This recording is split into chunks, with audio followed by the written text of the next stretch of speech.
Hey, mahal everyone. Welcome back again to the Broadway Saiyan YouTube channel. I'm your host 40, and in today's video, we are actually going to be talking about a game that was announced last week that is finally going to be getting a global release. And I'm super excited to talk to you guys about it and kind of give my thoughts on what to expect and what to prepare for, because I did play this game, when it was released on its Japanese release last year. So before we start off with that, I want you guys to watch the trailer for the global release of Dissidia Final Fantasy Opera Omnia. Let's go ahead and take a look.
Alright guys, we are back. I hope you guys enjoyed that awesome trailer by Square Enix. I know I sure did. I watched that trailer like multiple times because I'm just super stoked that this game is finally getting a global release. So again, I'm going to be talking about kind of what to expect upon the global launch. I'm going to be referring to how it was released last year in Japan and what they had, and that's kind of like what I feel like they're going to be releasing, for the global launch. Now, keep in mind, some of this may change. Actually, some of this will likely change because I have a feeling that this game is probably going to be coming out around the same time that Dissidia NT comes out, for consoles. So they might be giving us some exclusive stuff, who knows? Again, so this all might change, but again, just use this kind of like as a guide and a preface, for what's to come and what to prepare for. So, we're going to go ahead and move into it. So, Dissidia Final Fantasy Opera, what is it all about? It's a traditional Japanese role-playing turn-based system game. So, if you guys are familiar with like, the old school Final Fantasy where it was like a turn-based system, that's how it exactly plays.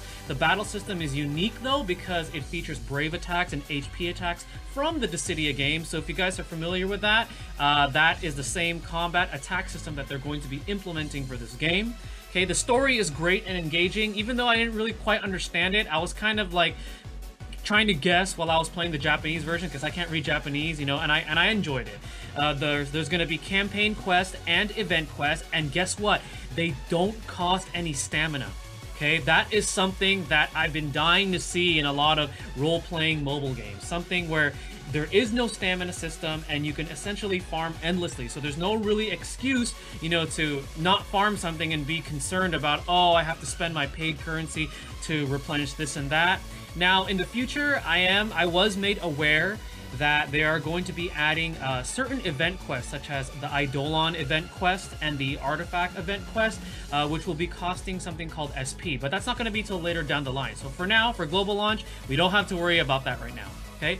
And upon release, there is an enormous cast to play. There's going to be 25 characters upon release, again, unless they change it from the characters from the Final Fantasy universe. So something to look forward to. The soundtrack itself is gorgeous and amazing, as with any other Final Fantasy game or any other Squaresoft game or Square Enix game that I've played. Soundtrack for a mobile game is absolutely amazing. Upon release, there's going to be 5 story campaign chapters upon it. And I feel like this game is very free-to-play friendly because the rewards and milestones give you a lot of paid currency as long as you're playing, pretty frequently.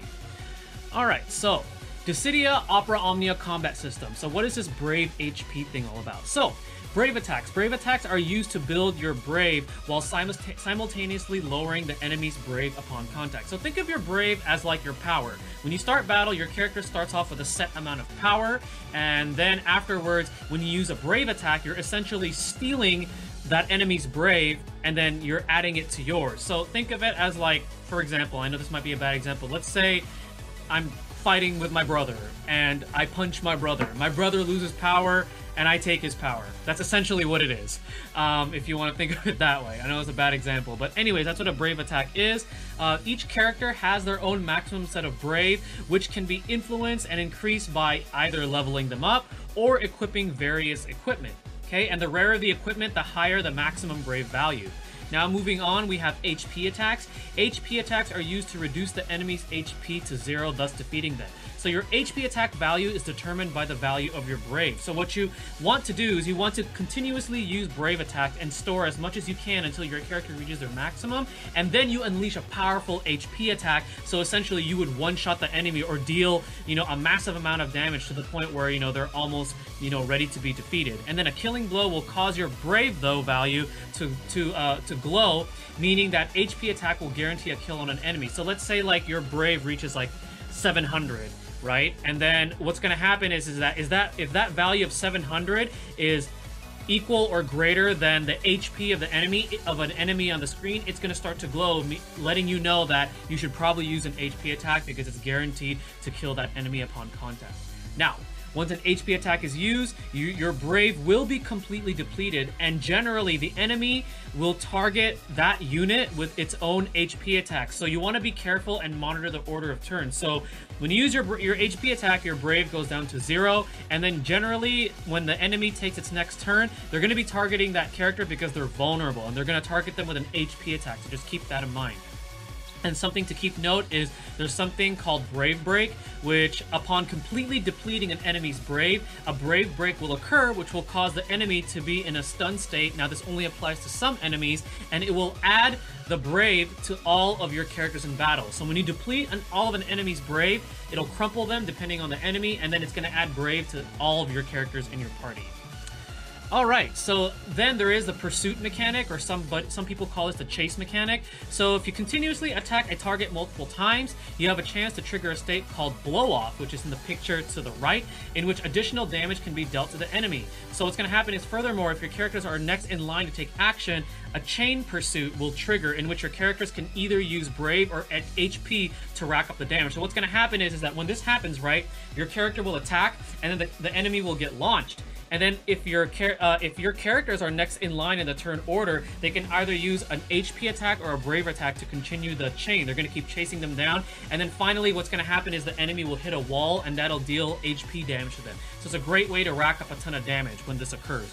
And then there's also summons. So players can summon Eidolons to aid them in battle by filling up the summon bar via combat. Summons will temporarily increase your Brave along with other added effects depending on the Eidolon chosen. So the global launch will have access to 6 Eidolons, which are Chocobo, Shiva, Ifrit, Ramu, Sylph, and Odin. And we're going to go ahead and take a look at those summons because each of them have different effects, and so I want to go ahead and explain those to you. So the first one we have is Chocobo. At level 1, okay, these Eidolons can go from level 1 to level 20. So at level 1, it has a short-range physical Brave attack.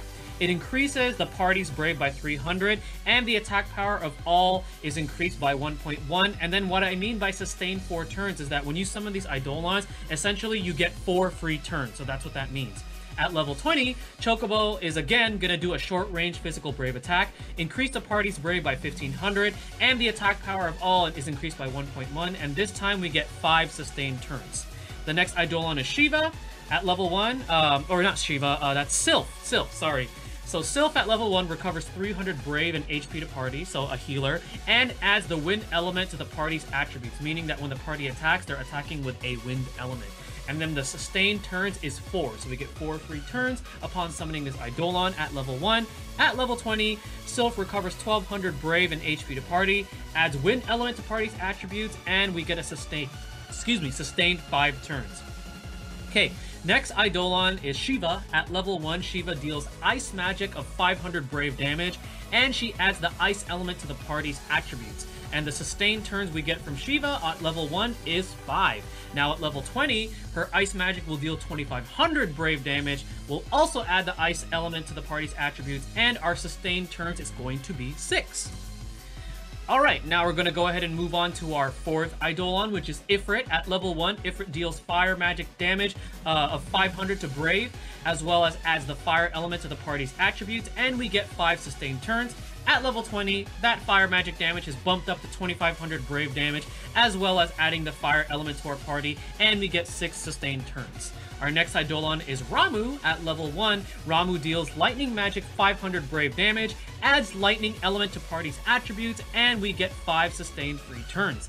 And at level 20, Ramu deals lightning magic 2500 Brave damage, adds lightning element to party's attributes, and we get sustained 6 turns. And our 6th Eidolon upon the launch of this game is none other than Odin. At level 1, Odin deals a short-range physical 500 Brave damage, increases the physical Brave damage by 1.25 to those equipped with swords or large swords. So characters such as like Cloud or Dark Knight Cecile or Vaughn will get that buff because they're the ones that, equip those weapons. And then we get 5 sustained free turns. And at level 20, Odin will deal a short-range physical 2500 Brave damage. We'll also give that increased physical Brave damage by 1.25 to those equipped with swords and large swords.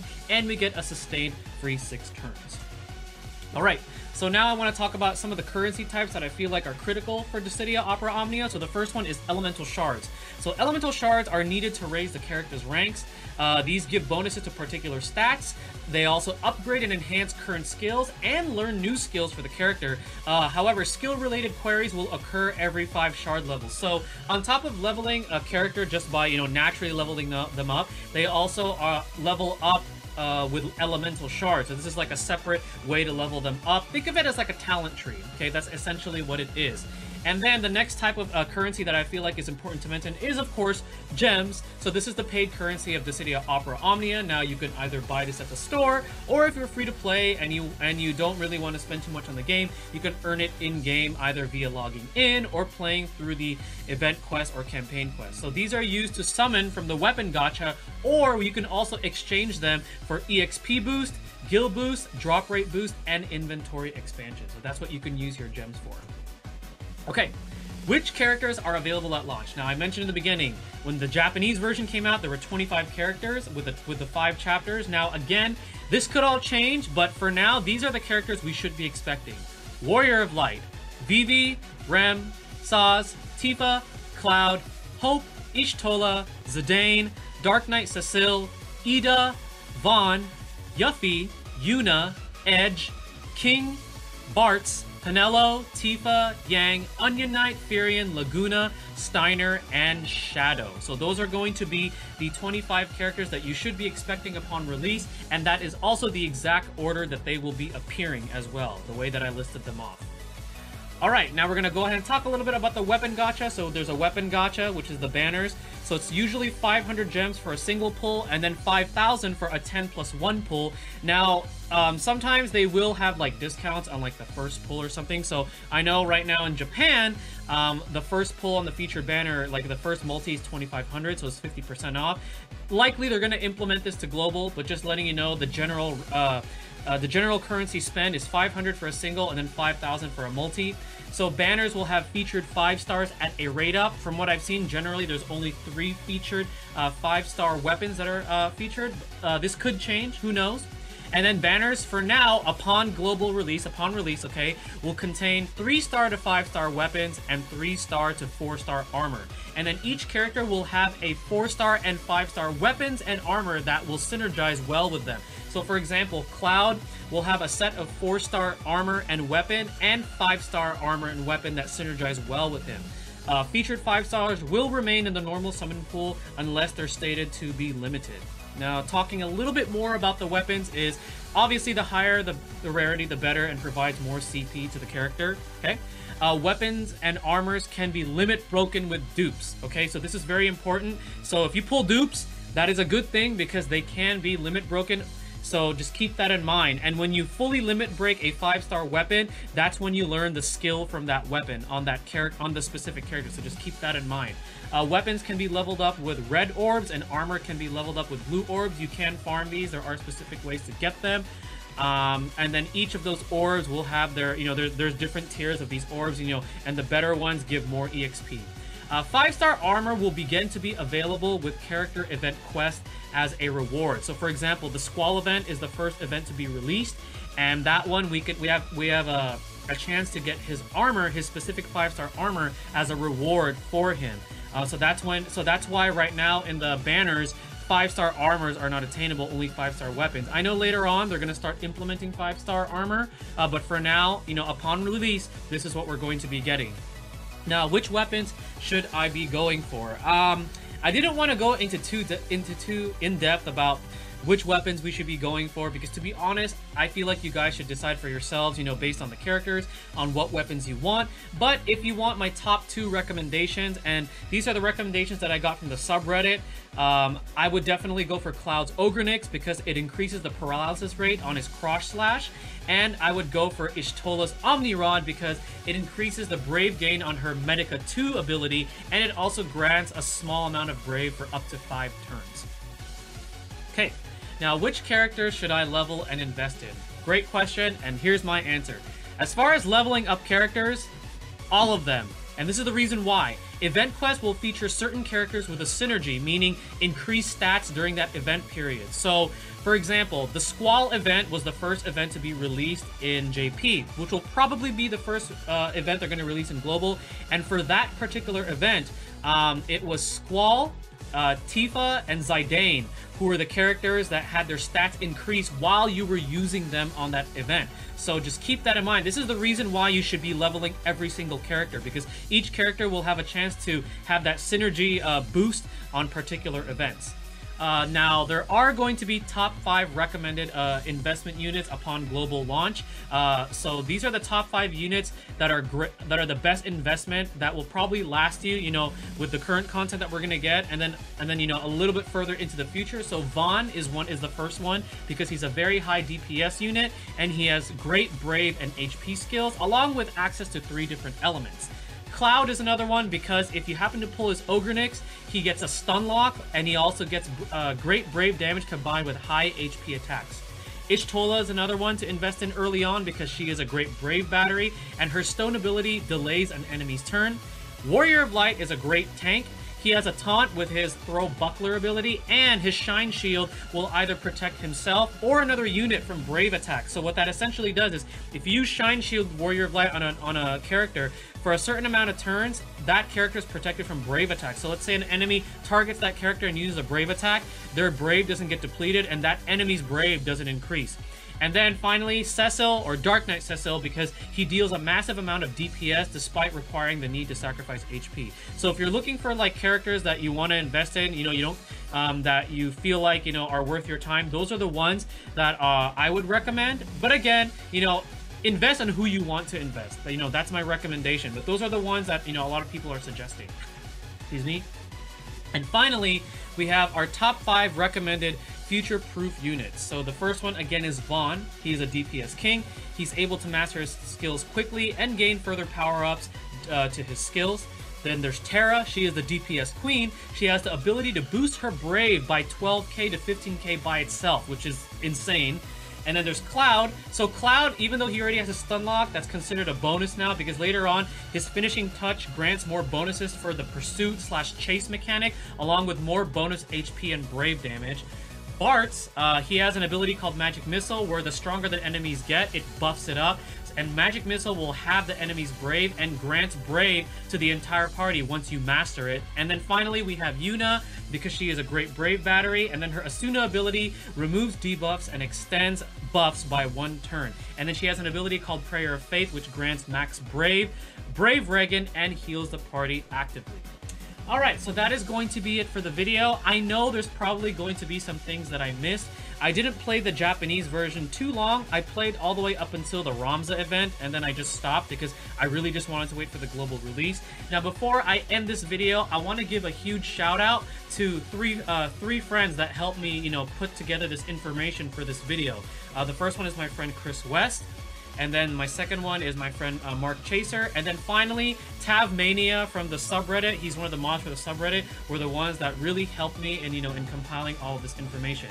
Again, you know, I know there's going to be some things that I missed, and if I did, please leave them in the comment section below and let me know, hey, this is some critical information that you missed that I think, that I should leave in the comment section. So then that way, as people watch this video, you know, to prepare for the global launch, you know, they see those comments. Once again, guys, thank you for watching. I'm super excited for this game, and I cannot wait until it comes out because I am going to start bringing some content for Dissidia Final Fantasy Opera Omnia. Once again, I am 40, the Broadway Saiyan. Stay tuned for the next video, and to Mahal, everyone.